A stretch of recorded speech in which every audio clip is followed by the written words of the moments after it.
When you have a project or you have a goal and you can't seem to get yourself to do what you know, you need to do this. One or more of these techniques can help you really steer away from procrastination and help you get back on track. And it requires a little bit of practice every single day. How do you stop avoiding the things that you need to accomplish in your life? Can you all think about right now something that you know you need to do, something that's very important to your health, to your work, to your family, for yourself, but you keep on putting it off?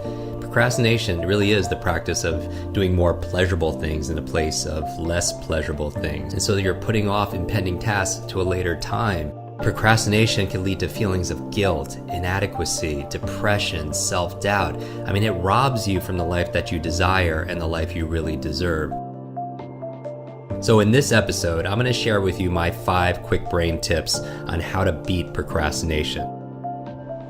So number 1 tip on how to overcome procrastination. If you're such a great procrastinator, I recommend that you procrastinate about procrastinating, meaning that you put it off. Yes, the best way to overcome procrastination may be to put it off and delay your procrastination for another day. And that's kind of tongue-in-cheek, but if you are really good at the ability to put things off, then put off putting things off.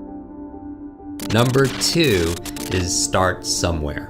All right, start somewhere. And this really employs the Zeigarnik effect, basically saying that once somebody starts something, they need to finish it in order to have closure, and they retain that information. So using this for procrastination, start somewhere, and if you start somewhere, you're more likely to complete.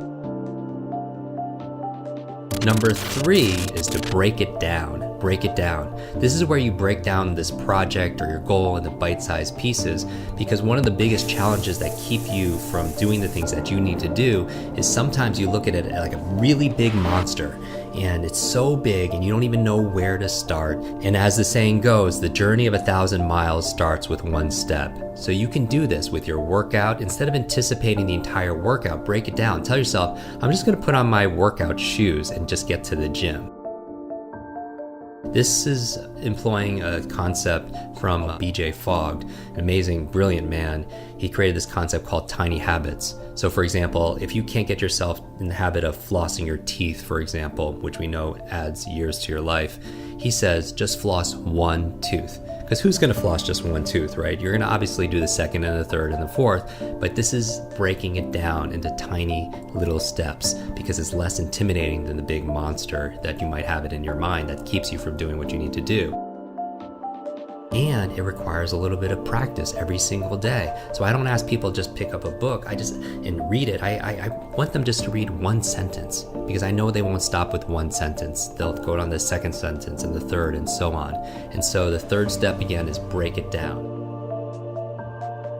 The 4th key that I would give you to be able to beat procrastination is to be kind to yourself. Now really listen to this, because it might surprise you, but beating yourself up because you didn't go to the gym or you didn't make your meal prep or you didn't do this at work or whatever it is that you need to do actually has the reverse effect of what you're trying to do.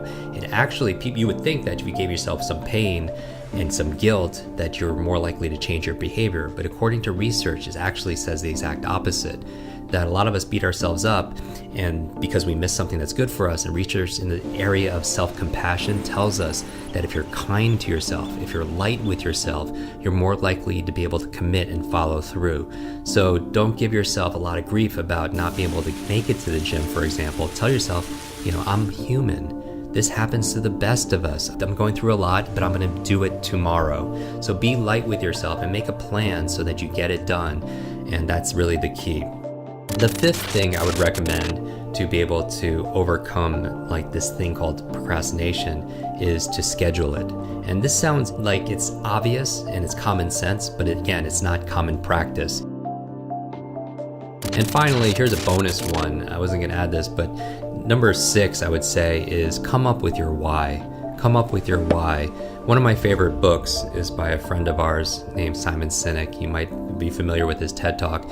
He wrote a book called Start With Why. And basically it says that your purpose is what's going to drive you and give you energy. And when you have a project or you have a goal and you can't seem to get yourself to do what you know, you need to do this. Try to imagine and visualize vividly the results that you want. Tap into the reasons for action, and you're able to get past procrastination. I believe that there's a success formula. I call it H cubed. It goes from your head to your heart to your hands. But here's the thing, you could visualize your goals in your head and affirm things in your head all day, but if you're not acting with your hands, usually what's missing is a second H called your heart. The heart represents emotion, the energy of motion. Make a list of the things that you'll get from doing this task that you're putting off. What will give you, and once you tap into that why, you're more likely to do it because you have fuel, you have momentum, and that's really the key.